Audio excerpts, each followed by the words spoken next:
back to the Lincoln Project. I'm your host, Reed Galen. Today, I'm coming to you all solo. Just going to make it a quick one, guys, because there was some stuff that happened over the weekend that I think really, for me, brought the stakes of this election and what this election is really about into focus for me. And I spend all day, every day, but once in a while it's important to take a minute, I think, to step back and really think about what's going on here. So over the weekend, Donald Trump was in Georgia at a rally.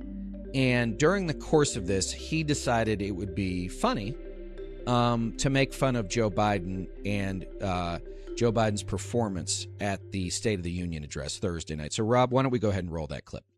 2 nights ago, we all heard Crooked Joe's angry, dark, hate-filled rant of a State of the Union address. Didn't it bring us together? Remember, he said, I'm going to bring the country together. I'm going to bring it together. No. He's a threat to democracy. I will tell you, he's a threat to democracy. All right, so there's a couple of things going on here. Let me start with what I call, projection. Remember that whatever an authoritarian accuses you or their opponents of is the thing that they're most worried about. So Joe Biden's State of the Union address was energetic. It was a little bit in your face at times. And it called out Republicans for things like January 6th, killing the border, not providing, funding for Ukraine. It was not hate-filled. It was not a rant. It was certainly not anti-democratic, nor is Joe Biden. But Donald Trump is all of those things. He is all of those things. And the last piece of that you heard together was Trump doing what he loves to do, which is making fun of people who cannot control something that they have to deal with. In the case of President Biden, it was that he grew up with a stutter. This is the same thing that Trump did to a New York Times reporter back in 2016 who was handicapped. This is the worst kind of bullying, everybody, because it's bullying someone for something they didn't choose, they can't control, right? It's not criticism based on behavior. It's not making fun based on a choice somebody made, even good-naturedly. It's just to be mean. It's just to be mean. And so I want to contrast that with a piece of tape from about 4 years ago featuring Joe Biden. Rob, why don't we go ahead and roll that? Hey, what's your name? Owen, this is my son, Braden. Hey, Braden, how are you, man? We're here because he stutters and we wanted to hear you speak. Oh, man, come on. I tell you what, don't let it define you. You are smart as hell. You really are. You can do that. Can I get a phone number for you and I can tell you what I used to do and how I would do it? Can you take his phone? Because there's about 25 stutterers I continue to work with. And I can tell you the things that help me.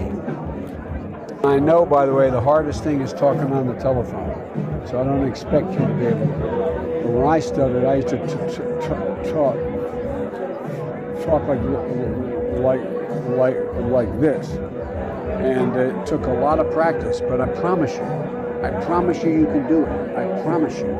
And don't let it define you. You're handsome, you're smart, you're a good guy. I really mean it. Don't let it define you. And when I say I know about bullies, you know about bullies. The kids who make fun, it's going to change, honey. I promise you. All right. So that is an object lesson in humanity. That is what's at stake, everybody. I am quick to anger once in a while, but you don't hear it very much here. But when I hear the tape of Donald Trump being the major league asshole, and that's not even the beginning of the disdain I have for that man. And then you hear a minute or so of Joe Biden with a young man who just wanted to meet someone who'd had incredible success in public life, overcoming a stutter. That's leadership. That's humanity. Those are values, guys. Those are American values. Taking the time out of a busy day at a loud rally to spend a few minutes with a young man who's dealing with something. And you know what? That young man went on to speak at the Democratic convention. I don't know where that young man's going to end up. And you know what? It doesn't matter. But that day, his life changed. His life changed for the better, because the man that would go on to become president of the United States took the time to spend with him to say, it's going to be okay. I've been there. I've dealt with it. I've dealt with the bullies. I know you are too. I'm going to help you. Guys, I don't know in modern history that there has been 60 to 75 seconds of more humanity from a president of the United States individually than that moment. And I'll tell you, that's what this is all about, everybody. This race, it's not going to be about the economy. It's not going to be about the border.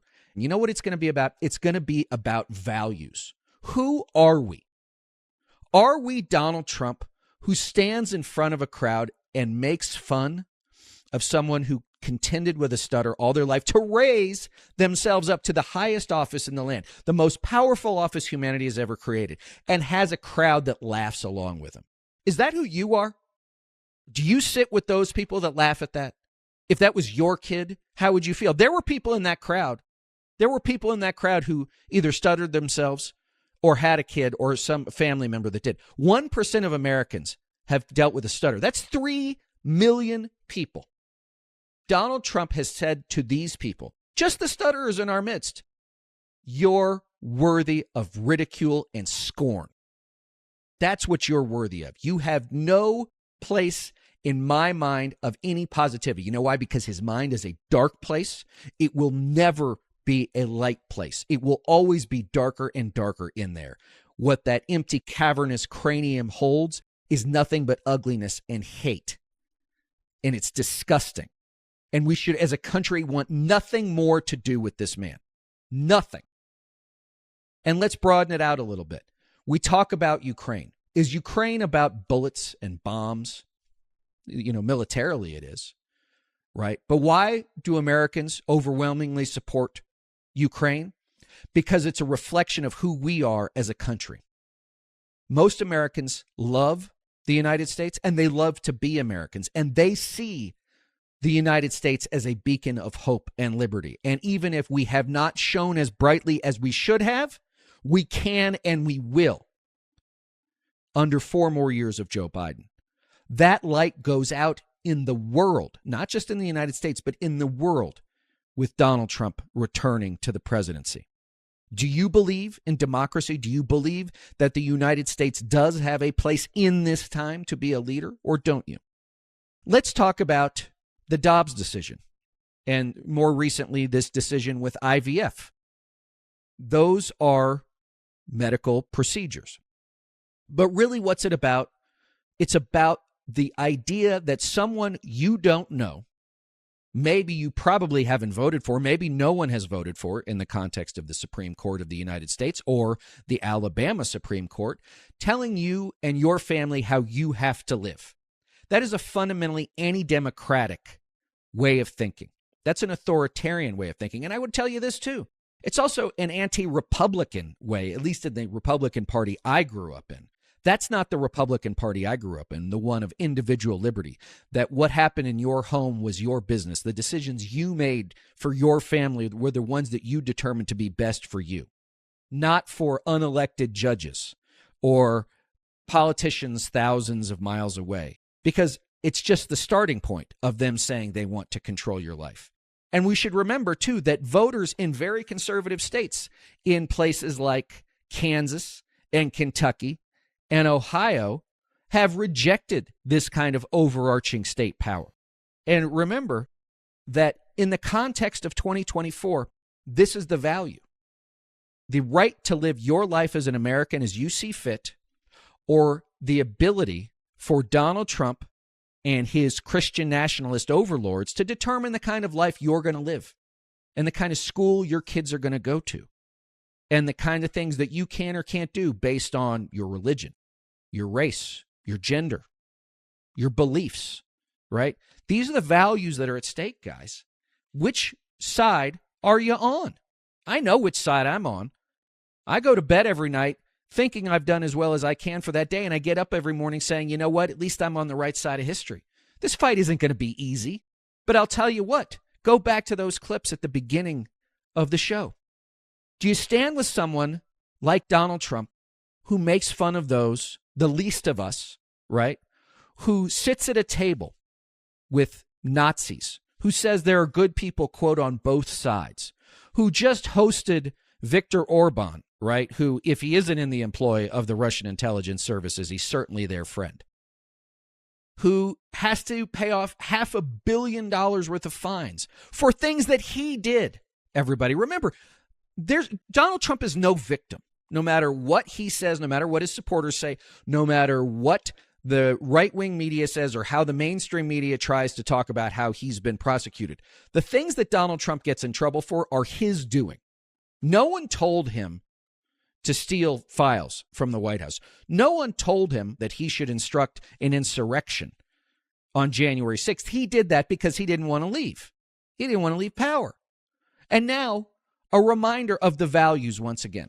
What are the values Joe Biden brings? Decency, honesty, competence, calm, right? A desire to do the right thing on a daily basis for as many Americans as possible, and understanding that he is a bridge to the future. A new generation will take over after Joe Biden. And frankly, if Donald Trump gets elected, I don't know what takes over. If Donald Trump goes, it could be years, it could be decades before we get any semblance of normalcy. But what values does Donald Trump bring? He brings none. He brings selfishness and ugliness and the ability to say, I can do whatever I want to do and you can't do anything about it. Is that what you see in a leader? Let me ask you this. If you showed those videos, those clips to your kids, which person, Donald Trump or Joe Biden, would you want your children emulating? As a parent or a grandparent, which one would you emulate? The one that makes fun of people for no reason other than because you can and because it's fun to be ugly in their minds? Or the person who takes a knee and talks to a young man about something he's struggling with? Is that how you see yourself? So let's bring it to the personal. Look in the mirror. Who are you? Who am I? Who do we stand with? What do we stand for? What are we going to stand up for in the next, hard to believe, less than 8 months? Because I'll tell you this, guys, I don't disdain individual Republican voters. I disdain Donald Trump and the people around him who have consistently gone out of their way to create a dystopian vision that tens of millions of Americans have glommed onto. And you know what? The only way to break the fever is to beat this guy and to beat him badly in November. And I think that the numbers are setting up for that. Remember, guys, that Donald Trump's not going to be better between now and November. You know why? Because A, he's not capable of it. B, he doesn't want to be. And C, because he's only running for president for one reason: to stay out of prison. That's it.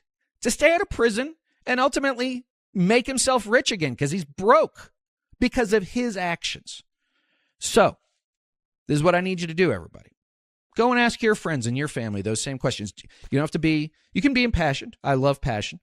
But you can also ask calmly, like, hey, so I saw this thing over the weekend. Like, what do you think about that? What do you think about that? Is that a lesson you teach your kids? Right? Is that how you do it? My guess is most people are going to be embarrassed by the question, right? If they have to think about it, right? And they're not going to want to answer, oh, no, I think it's great to make fun of kids who stutter or those who are disabled. I think that's really fun. My guess is most people aren't going to want to do that, but that's where we need to start. Not angry, right? Impassioned, yes, not necessarily angry, but asking these questions. Let's ask some questions of our Republican friends, our independent friends, even our Democratic friends who might not really understand the stakes yet or might not want to believe the stakes, right? We're all in this together, everybody. We're all in this together because it's not just a fight for who's going to win an election, right? That's the logistical outcome. That's the electoral outcome. This is a battle for values. What are the values we're fighting for? And I think that what Donald Trump said and did over the weekend in less than a minute, and that tape I played you of Joe Biden, are as clear an indication and demonstration of what it is we're fighting for. And all I can say to you, everybody, as I wrap up my rant here, my coffee-fueled rant here, is say thank you to everybody that listens. I hope that you'll rate us 5 stars. I hope you share this show, and I hope in particular this episode, because I'm trying to make this as simple as I can for all of our friends who need to listen, who need to hear. Maybe not listen, they need to hear what this is about, right? It's not about Republicans versus Democrats, right? It's about who and what we are as a country, not just lines on a map, but as a people. Who are we as Americans? I think that I know who I am, and I think that most people that listen to this show know who they are too. Let's start spreading that good word, everybody. As always, you can find me on Twitter and TikTok at Reed Galen, on Threads and Instagram at Reed_Galen_LP, and over at Substack, The Homefront. Thanks as always, everybody, for everything you've done, and I'll see you next time.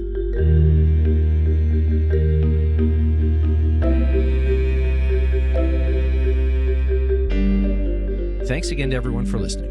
Be sure to follow and subscribe to The Lincoln Project on Apple Podcasts, Spotify, Google, or however you listen. Don't forget to leave a 5-star review. To connect with us, follow us on Twitter at Project Lincoln, and for more information on our movement, to join our mailing list, subscribe to our newsletter, or make a contribution to our efforts, visit lincolnproject.us.